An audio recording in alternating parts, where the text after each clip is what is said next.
नमस्कार, स्टॉक में आपका स्वागत है। सर, आज बात करते हैं निफ्टी 50 पे। अगर निफ्टी 50 आज के दिन की बात करें तो निफ्टी 50 में आज के दिन 23,344 अंक पे क्लोजिंग दी है। अब ये क्या क्लोजिंग, मैं लगातार चर्चा कर रहा हूँ कि जब तक निफ्टी 23,500 के ऊपर सस्टेन नहीं हो जाती है, या हम ये कहें कि इस ट्रेंड लाइन के ऊपर जो कि 23,400 के ऊपर है, जब तक इस ट्रेंड लाइन के ऊपर निफ्टी सपोर्ट नहीं लेती है, तभी आपको अगले लेवल्स जो दिखाई देंगे वो 23,500 की तरफ दिखाई देंगे और वहां सपोर्ट ले जाएगी। उसके बाद 23,800 की तरफ अगले लेवल्स आपको दिखाई देंगे, लेकिन तब तक आपको ये लेवल्स निफ्टी में नहीं दिखाई देंगे। अगर आज के दिन की अगर हम बात करते हैं तो आज के दिन की अगर प्रमुख न्यूज की बात करें तो मार्केट में एक पुल बैक रैली रही। पुल बैक रैली क्यों रही? क्योंकि कोटक बैंक का जो नतीजे जारी हुए उसमें क्या हुआ कि आज कोटक बैंक में 9.2% तक की तेजी आई। ठीक है सर, लगभग 10% तक की तेजी आई। इस वजह से क्या हुआ, बैंक निफ्टी आपकी 810 अंक बैंक निफ्टी बढ़ गई। उसके बाद अगर निफ्टी 50 के अगर अन्य स्टॉक्स की बात करें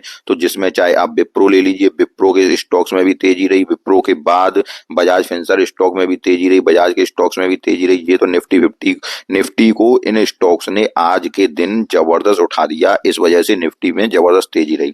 अब आज के दिन की अगर कुछ स्टॉक्स की बात करते हैं तो देख, अगर स्टॉक्स की बात करें, सबसे पहला स्टॉक हम बात करते हैं अपोलो माइक्रो सिस्टम। एक दिन में small cap multibagger defence stock ने दिया 16% से ज्यादा तक का रिटर्न।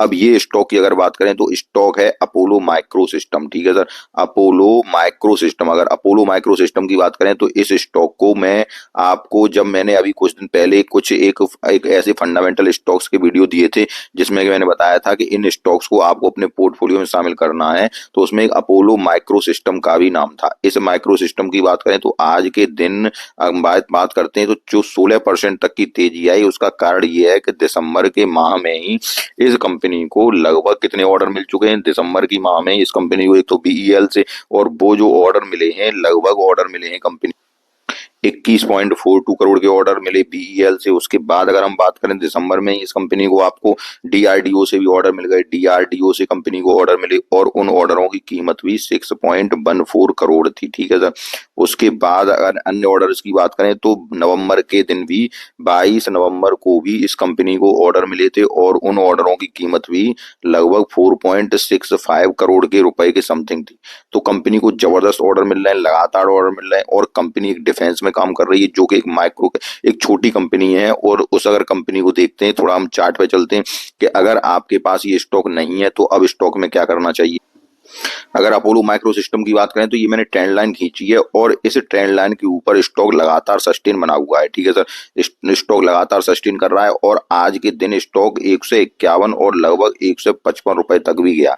ठीक है सर, अब हम अगर बात करते हैं तो ये स्टॉक आपको, देखो अगर आपके पास अभी नहीं है तो कोई चिंता की उसकी बात नहीं है। देखो स्टॉक क्या होगा कि स्टॉक थोड़ा सा या तो इसी रेंज में कंसोलिडेट करना चाहिए, या स्टॉक ये जो रेंज है जो लगभग 157 की है, आज उसको टच किया है इसने, कितना 157 को टच किया। ठीक है, 157 पे टच नहीं किया, लगभग 155 रुपए तक गया, लेकिन उसके बाद स्टॉक में गिरावट आई। और ये स्टॉक में जो गिरावट है तो ये स्टॉक यहाँ से गिरावट लेगा, यहाँ से रिवर्सल लेगा, और ये स्टॉक आपको अगर इस रेंज में दोबारा मिलता है, लगभग आपको 130 और 131 की रेंज जो इसकी बन रही है, कितनी सर, 130 रेंज जो बन रही है स्टॉक की, इस रेंज में अगर आपको दोबारा मिलता है तो इस कंपनी को आप ऐड करिए। ठीक है सर, एक एक स्मॉल कैप कंपनी किसकी है sir, Apollo micro system, defence में काम करती है। और ये कंपनी आपकी, ये कंपनी जो है डिफेंस के अलावा अन्य क्षेत्रों में भी काम करती है, जिसमें कि रेलवे वगैरह में भी ये कंपनी काम करती है। ठीक है, अब अगर हम कंपनी की बात करें तो ये कंपनी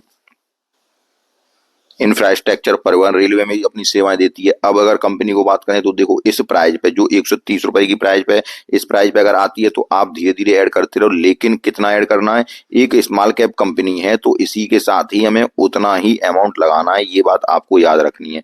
कंपनी आपको एक मल्टी बैगर रिटर्न दे सकती है, लेकिन याद रखना है कि इसको होल्ड करना पड़ेगा लॉन्ग समय के लिए। ठीक है सर, एक लॉन्ग टाइम के लिए होल्ड करना पड़ेगा और लगभग 3 साल के लिए होल्ड करना पड़ेगा। अगर ये कंपनी आपको इस रेंज से बाहर निकलती है जो कि रेंज है 157 रुपए की, और यहाँ सस्टेन हो जाती है 160 रुपए पे सस्टेन हो जाती है स्टॉक, उसके बाद ये स्टॉक आपको बहुत अच्छी रेंज दिखाएगा और जो लगभग 250 रुपए तक की रेंज भी हो जाएगी। ठीक है सर, 250 रुपए तक की रेंज दिखा सकता है स्टॉक, एक बेहतरीन स्टॉक है और मल्टी बैगर स्टॉक रिटर्न दे सकता है। अगले स्टॉक की अगर बात करते हैं, अगली कंपनी की बात करते हैं अगली कंपनी की अगर बात करते हैं तो आईआरएफसी के Q3 नतीजे, नेट प्रॉफिट 2% बढ़ा, रेवेन्यू रहा सपाट, शेयर में देखी मामूली बढ़त। मंगलवार को शेयर पर रखे नजर। देखो सर, आईआरएफसी के अगर नतीजों की बात करें, थोड़ा सा नतीजों पर चलते हैं कि आईआरएफसी ने किस प्रकार का रिजल्ट जारी किया उसको देख। अगर दिसंबर माह के रिजल्ट को देखें तो सेल्स में 6,763 करोड़ की सेल्स हुई है, जो कि सितंबर में पिछले क्वार्टर में 6,900 करोड़ की सेल्स थी, और दिसंबर 2023 में कितनी थी ये, 6,737 करोड़ की सेल्स थी। ठीक है, दिसंबर में 6,737 करोड़ की और इस बार 6,763 करोड़ की। तो कोई ज्यादा सेल्स में अंतर नहीं आया है। उसके बाद अगर एक्सपेंस की बात करें तो एक्सपेंस पहले था 35 करोड़ का, इस साल सेम में इस बार था 39 करोड़ का। अगर क्वार्टर टू क्वार्टर बात करें तो पहले 38 करोड़ का, इस बार का 39 करोड़ का। अगर operating profit, net operating profit margin की बात करते हैं तो ऑपरेटिंग प्रॉफिट मार्जिन इस बार 99% का है और उस बार भी 99% का ही था। ठीक है सर, यहाँ से अगर नेट प्रॉफिट की बात करते हैं तो नेट प्रॉफिट में भी मामूली ही बढ़त आपको दिखाई दे रही है। ठीक है सर, नेट प्रॉफिट में भी मामूली बढ़त है।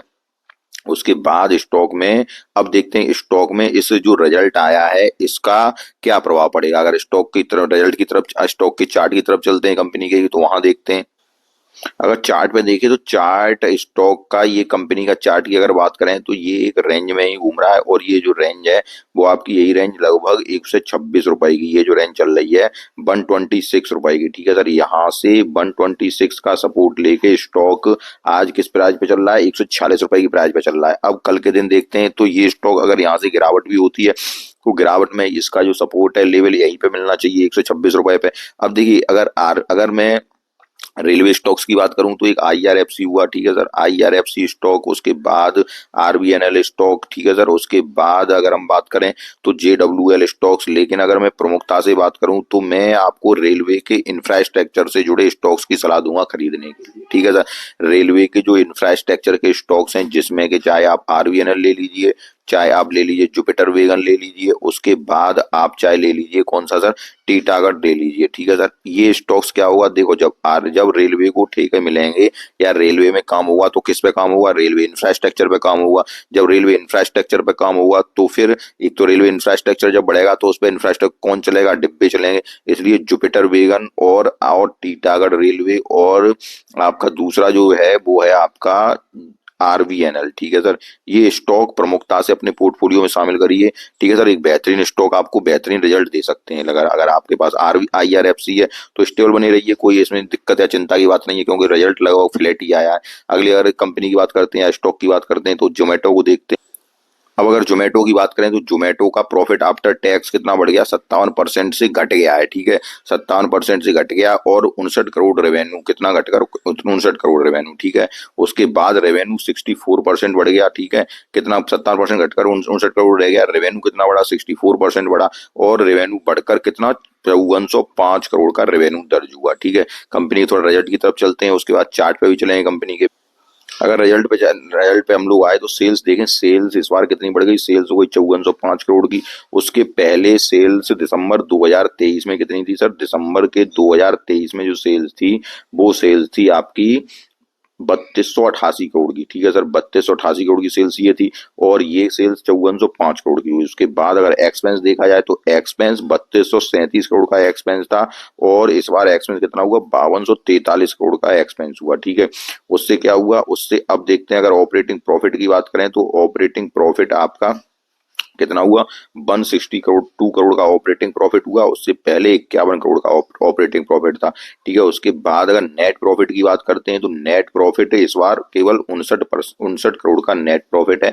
उससे पहले 1676 करोड़ का नेट प्रॉफिट था। और अगर दिसंबर 2023 की बात करते हैं तो दिसंबर 2023 में जो नेट प्रॉफिट था कंपनी का वो था आपका 124 करोड़ का, मतलब 138 करोड़ का। ठीक है, तो साल दर साल का जो प्रॉफिट है उसमें कमी आई, उसके बाद क्वार्टर टू क्वार्टर कमी आई है स्टॉक में। अब देखते हैं स्टॉक पे इसका क्या प्रभाव पड़ेगा, इसका नेगेटिव ही स्टॉक पे प्रभाव पड़ना चाहिए। ठीक है सर, स्टॉक के हम चार्ट की तरफ देखते हैं, चार्ट क्या कह रहा है स्टॉक का। अगर हम बात करें स्टॉक पे, तो देखो स्टॉक अगर अभी अगर कितने 239 रुपए पे चल रहा है, अगर स्टॉक में गिरावट होती है तो 225 रुपए पे आ सकता है। अगर 225 रुपए पे आ सकता है, वैसे यहाँ पे सस्टेन होना चाहिए, क्योंकि एक ये जो यहाँ पे सपोर्ट जो है, इस सपोर्ट पे आना चाहिए स्टॉक। और यहाँ पे अगर 225 रुपए के सपोर्ट पर भी स्टॉक नहीं रुकता है तो फिर स्टॉक में और गिरावट हो सकती है, और वो लगभग 207 रुपए तक स्टॉक भी आ सकता है। लेकिन इस गिरावट की हम नहीं बात करते, हम केवल अभी जो सपोर्ट की बात करते हैं, तो वो आपके लिए स्टॉक का 225 रुपए का स्टॉक सपोर्ट बना हुआ है, ठीक है सर। इसी रेंज में स्टॉक को रहना चाहिए। उसके बाद अगर स्टॉक में गिरावट होती है तो हम आगे बात करेंगे। अब अन्य अन्य कंपनी की बात करते हैं। अब हम बात करते हैं स्प्राइट एग्रो शेयर की। अगर स्प्राइट एग्रो शेयर की बात की जाए, अगर इस शेयर की बात की जाए, तो ये शेयर देखिए, ये शेयर एक एक वीक फंडामेंटल का शेयर है, जिसका कि फंडामेंटल वीक है, और ये शेयर एक रिस्की शेयर की श्रेणी में आता है, रिस्की स्टॉक की श्रेणी में आता है। वैसे कल मैंने जो वीडियो बनाया था, तो उसमें इस स्टॉक का लग रहा था कि ये स्टॉक इस प्राइस से ये वापस आ सकता है, क्योंकि आरएसआई इसकी बहुत कम चल रही है। लेकिन आज के दिन फिर इसमें इसमें लगभग 5% का लोअर सर्किट लगा। देखिए सर, ऐसे स्टॉक्स में क्या होता है, ऑपरेटर हावी होते हैं सर, ऑपरेटर हावी होते हैं, और मैं ऐसे स्टॉक से या तो आप लोगों को अवॉइड रहने की सलाह देता हूँ। लेकिन क्या होता है कि आपके अंदर लालच हावी रहता है, क्योंकि जब स्टॉक ऊपर की तरफ जाते हैं तो आपके अंदर लालच आता है कि हम 5% रोज बनाते हैं। तो जब आपके अंदर लालच हावी रहता है ऐसे स्टॉक्स में, तो क्या करना चाहिए आपको, आपको अपने पोर्टफोलियो का मात्र 0.5% ही लेना चाहिए। क्यों, काफी लोग मैसेज कर रहे हैं सर, अब स्टॉक में हम फंस चुके हैं, हमें क्या करना चाहिए। सर, अब फंस चुके हो तो आप फंस ही चुके हो। अब स्टॉक में कोई भी, इसमें क्या है कि अब अगर आप इतना ऊपर से आप यहाँ पे कहीं फंसे होंगे स्टॉक में, जब यहाँ फंसे होंगे या ऊपर कहीं फंसे होंगे, तो स्टॉक अब मात्र 5 रुपए पे आ गया है, ठीक है सर। तो अब इसमें किया ही किया जा सकता है, क्योंकि न तो निकलने की कुछ भी इसमें वो बनती है, क्योंकि आप लोग पहले लालच की वजह से ऐसे स्टॉक में फंसते हो, जब ऊपर की तरफ चले जाते हैं तो आप इसमें लालच की वजह से पर डे 5% मिलता है। तो सर, जब आप ऊपर की तरफ जब जाता है, तब आपको थोड़ा इंटरेस्ट आता है कि 5% जा रहा है, 5% जा रहा है, तो इतना स्टॉक आपको परेशान भी करेगा। अब इस स्टॉक में अगर हम बात करें, तो ये देखिए, अब यहाँ पे कोई सपोर्ट यहीं पे लग रहा था कि यहाँ से ये सपोर्ट लेगा 10 रुपए 27 पैसे का। तो मैंने कल के वीडियो में बताया था कि 10 रुपए 27 पैसे पर सपोर्ट लेना चाहिए, क्योंकि आरएसआई जो है उसकी, आरएसआई लगभग 22 की आ चुकी है, पी रेशियो भी ठीक ठाक आ चुका है। लेकिन स्टॉक ने, क्योंकि ऑपरेटर हावी होते हैं, इनमें क्या होता है कि ये ऑपरेटर उसको ऐसे ही बढ़ाते हैं, ऐसे ही गिराते हैं। तो अब ये स्टॉक यहाँ से भी नहीं लग रहा है। तो अगर अगर ये स्टॉक अब हो सकता है कि इस रेंज पे आए, कहाँ तक रेंज पे, ये स्टॉक 8 रुपए 12 पैसे पे भी आ सकता है, ठीक है सर। 8 रुपए 12 पैसे भी पे आ सकता है। लेकिन मेरी इस स्टॉक में आपको कोई भी बाई और सेल की रिकमेंडेशन नहीं है, क्योंकि ऐसे स्टॉक जो होते हैं फुली ऑपरेटेड होते हैं, जिनमें के पैसा हमेशा रिस्की, जैसे आप कुछ कमाते हो तो वो भी रिस्की से कमाते हो, ऐसे रिस्की में ही पैसा नीचे जाने के भी चांस रहते हैं। इसलिए इनमें केवल और केवल मात्र 0.5% का या 1% का ही निवेश करना चाहिए, इससे ज्यादा निवेश नहीं करना चाहिए किसी भी रिस्की स्टॉक में। तो मैं आज आपके लिए काफी स्टॉक चर्चा की। अगला वीडियो जो बनाऊंगा, मैं उसमें कल्याण ज्वेलर्स की बात करूंगा। कल्याण ज्वेलर्स, उसके बाद शक्ति पंप, उसके बाद डी डे प्लास्टिक स्टॉक की बात करेंगे, जो कि बहुत ही जबरदस्त आज के दिन कल्याण ज्वेलर्स में भी तेजी आई, 7% की, शक्ति पंप में भी तेजी आई, उसके बाद डी डे प्लास्टिक स्टॉक में भी तेजी आई। तो अगले नेक्स्ट वीडियो में इन स्टॉक्स की बात करते हैं, क्योंकि वीडियो ज्यादा लंबा हो जाएगा। मिलते हैं नेक्स्ट वीडियो, तब तक के लिए नमस्कार।